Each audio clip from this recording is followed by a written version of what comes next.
আদিকালত নাছিল আকাশ, নাছিল মাটি, নাছিল পৱন। সেই শূন্যতাৰ মাজেৰে জাগি উঠিল পবিত্ৰ ধ্বনি ওম।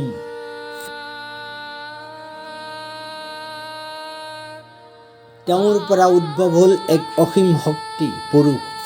সহস্ৰ শিৰ, সহস্ৰ চকু, সহস্ৰ হাতেৰে তেওঁ সকলোতে উপস্থিত।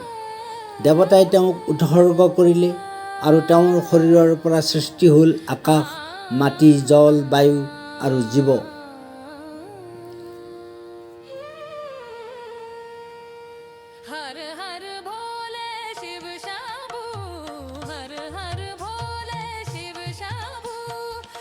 পুৰুষৰ মুখৰ পৰা জ্ঞান, বাহুৰ পৰা শক্তি, ভূমিৰ পৰা জীৱন।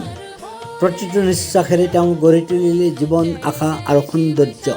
এই সৃষ্টি একবাৰৰ নহয়, চিৰন্তন চক্ৰত চলি থাকে।